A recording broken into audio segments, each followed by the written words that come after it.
موجودہ ایران کی پہچان ایک سخت گیر اسلامی ملک کی ہے جہاں اسلامی قانون نافذ ہے اور عوام کی اکثریت اسلامی شعار پر کاربند رہتے ہوئے زندگیاں گزار رہی ہے۔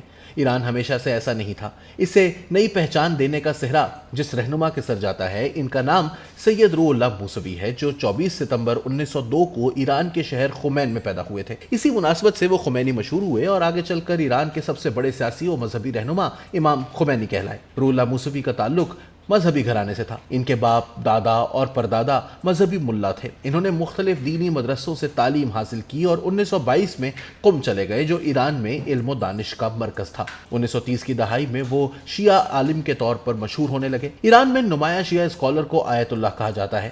1950 کے عشرے میں وہ آیت اللہ کے درجے پر پہنچے۔ 1953 میں رضا شاہ پہلوی کے حامی جرنیلوں نے قوم پرست وزیر اعظم محمد مصدق کی حکومت کا تختہ الٹ کر تودا پارٹی کے ہزاروں کارکنان کو تحت دیکھ کر دیا۔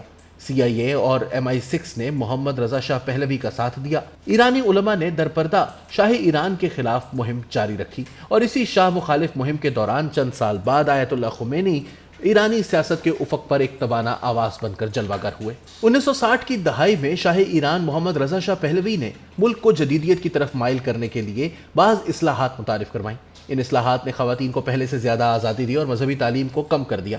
اس کے ساتھ شاہ نے لینڈ ریفارمز بھی متعارف کروائیں۔ ان اصلاحات نے مذہبی اور جاگیردار طبقے کو شاہ کا مخالف بنا دیا۔ اکتوبر 1963 میں رضا شاہ نے امریکی فوجی مشن کے افراد کو وہ حقوق دیے جو وینا کنونشن کے تحت سفارتکاروں کو حاصل تھے۔ اس معاملے کو امام خمینی نے ملک گیر ایشو بنا دیا۔ اسی تناظر میں انہوں نے مدرسہ فیضیہ قم میں ایک پرجوش تقریر کی جو نہایت اثر انگیز ثابت ہوئی۔ انہوں نے کہا، میرا دل درد سے پھٹا جا رہا ہے، میں اس قدر دل گرفتہ ہوں کہ موت کے دن گن رہا ہوں۔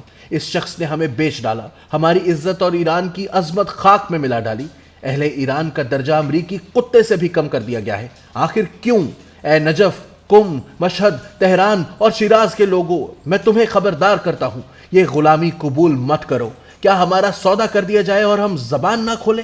اس تقریر نے ایران میں ہلچل مچا دی، جس کے 7 دن بعد امام خمینی کو گرفتار کر لیا گیا۔ 1 سال تک ایران میں قید رکھنے کے بعد انہیں جلا وطن کر دیا گیا۔ جلا وطن ہو کر امام خمینی ترکی پہنچے اور 1 سال ترکی میں گزارا۔ وہاں سے 4 اکتوبر 1965 کو عراق کے شہر نجف اشرف چلے گئے۔ عراق میں قیام کے دوران ہی انہوں نے ولایت فقیہ کا نظریہ پیش کیا اور یہیں انہوں نے اسلامی انقلاب کی صورت گری کی۔ بعد میں صدام حسین حکومت کے اعتراضات پر امام خمینی 6 اکتوبر 1978 کو عراق چھوڑ کر فرانس چلے گئے۔ امام خمینی جلا وطنی کے طویل دور میں ایرانی بادشاہت کے زبردست مخالف رہے اور اس دوران ان کی مقبولیت میں بے پناہ اضافہ ہوا۔ فرانس میں قیام کے دوران ان کے آڈیو اور ویڈیو پیغامات پر مبنی بڑی تعداد میں کیسٹس تیار ہوئیں اور یہیں سے ایران بھیجی جاتی رہیں، جنہیں سن کر عوام شاہ ایران کی پالیسیوں سے بیزار ہوتے چلے گئے۔ رضا شاہ پہلوی کی پالیسیوں کے باعث ایران کی معیشت بری طرح متاثر ہوئی اور بڑے پیمانے پر لوگ بے روزگار ہو گئے۔ جنوری 1978 میں ایران میں دینی مدرسوں کے طلباء آیت اللہ خمینی کے حق میں سڑکوں پر نکل آئے۔ بہت سارے نوجوان اور بے روزگار افراد بھی احتجاج میں شامل ہو گئے۔ ایرانی بادشاہت کو مغرب نواز قرار دیتے ہوئے فوری طور پر اس کے خاتمے کا مطالبہ زور پکڑ گیا۔ توڑ پھوڑ شروع ہو گئی اور جگہ جگہ جلاؤ گھیراؤ ہونے لگا۔ کئی مظاہرین ہلاک ہوئے اور ان ہلاکتوں کے بعد مظاہرے مزید پرتشدد ہو گئے۔ 17 جنوری 1979 کو شاہ ایران خاموشی سے خاندان سمیت ملک چھوڑ کر چلے گئے اور 1 فروری 1979 کو روح اللہ خمینی 15 سالہ جلا وطنی ختم کر کے وطن واپس آ گئے۔ تہران کے مہر آباد ہوائی اڈے سے لے کر بہشت صحرا کے قبرستان تک لاکھوں کی تعداد میں ایرانیوں نے ان کا استقبال کیا۔ 1 اپریل 1979 کو ملک میں ریفرنڈم کروایا گیا، جس میں مجموعی آبادی میں سے 71.6% لوگوں نے حصہ لیا اور ان میں سے 98% نے اسلامی ریاست کے حق میں ووٹ دیا۔ ریفرنڈم کے بعد آیت اللہ خمینی نے ایران میں اسلامک ریپبلک کی بنیاد رکھی اور انہیں تاحیات ایران کا سب سے بڑا سیاسی اور مذہبی رہنما یعنی رہبر اعلیٰ مقرر کر دیا گیا۔ انہوں نے رضا شاہ پہلوی کا شاہی نظام ختم کر دیا اور ملک میں اسلامی قانون نافذ کر دیا۔ دسمبر 1979 میں ملک کا آئین منظور ہوا اور اس کے مطابق ایران باقاعدہ طور پر اسلامی جمہوریہ قرار پایا۔ ایرانی مصنف امیر طاہری کے مطابق امام خمینی قوم پرستی، جمہوریت، آزادی اور پلورلزم کے دشمن تھے۔ انہوں نے بارہا ایک ایسی حکومت کا مطالبہ کیا جس میں شیعہ علماء اور ملاؤں کے پاس حکومتی سربراہی ہو۔ وہ بادشاہت کے مخالف نہیں تھے۔ ان کی بادشاہت کی مخالفت کا مقصد ملائیت کی سربراہی کا قیام اور پہلوی دور کی بادشاہت کا رد تھا۔ اسلامی انقلاب کے ابتدائی دنوں میں جمہوری کارکنوں سے خطاب کرتے ہوئے امام خمینی نے کہا تھا، جو ایک جمہوری ریاست کی بات کرے وہ ہمارا دشمن ہے، کیونکہ وہ اسلام نہیں چاہتا۔ ہم اسلام چاہتے ہیں، ہم جمہوریت نہیں چاہتے، ہم اسلام کے بغیر آزادی نہیں چاہتے۔ اسلام کے بغیر ہزار آزادیاں ہوں تو ان کا کیا فائدہ؟ دوسرے ممالک میں ایسی آزادی ہے، ہم اسے نہیں چاہتے۔ ہماری ساری پریشانی ان لوگوں کی وجہ سے ہے جو آزادی کا نعرہ لگاتے ہیں، لیکن وہ آپ کے لیے ایک ایسا مغربی ملک بنانا چاہتے ہیں جس میں آپ ہر پابندی سے آزاد ہوں، جہاں کوئی معبود، کوئی نبی، وقت کا کوئی امام، کوئی قرآن، خدا کا کوئی اصول نہ ہو۔ وہ چاہتے ہیں کہ آپ سوئٹزرلینڈ کی طرح بنے، لیکن امت یہ نہیں چاہتی، وہ قرآن چاہتی ہے۔ 10 سال تک ایران کے رہبر اعلیٰ کے منصب پر فائز رہنے کے بعد 3 جون 1989 کو امام خمینی کینسر کے باعث انتقال کر گئے۔ انہیں تہران کے قریب بہشت زہرا قبرستان میں دفن کر دیا گیا۔ ان 10 سالوں میں ایران کی سیاست، معیشت، سفارتکاری، معاشرت، ثقافت، حقوق، آرٹ، لٹریچر اور تعلیم سمیت کوئی بھی شعبہ زندگی انقلاب کے اثرات سے محفوظ نہ رہ سکا۔ ایران میں اسلامی انقلاب آیا تو ایرانی علماء کے دلوں میں یہ خواہش بھی انگڑائیاں لینے لگی کہ شیعہ اسلام کا یہ ماڈل دوسرے ملکوں کو بھی ایکسپورٹ کیا جائے۔ ہمسایہ ملک عراق بھی شیعہ اکثریتی ملک تھا اور وہاں صدام حسین کی حکومت تھی۔ ایران کی خواہش تھی کہ سب سے پہلے عراق میں صدام حسین کی حکومت ختم کر کے اس کی جگہ اسلامی حکومت کا قیام عمل میں لایا جائے۔ اس بنیاد پر ایران اور عراق کے تعلقات میں کشیدگی پیدا ہونا شروع ہو گئی۔ چنانچہ ستمبر 1980 کو شط العرب کے آبی راستے کی ملکیت پر دونوں ہمسایہ ملکوں میں تنازع پیدا ہوا اور عراق نے ایران پر حملہ کر دیا۔ دو اسلامی ملکوں کے مابین یہ جنگ 8 سال تک جاری رہی اور اس میں 5 سے 10 لاکھ لوگ ہلاک ہو گئے۔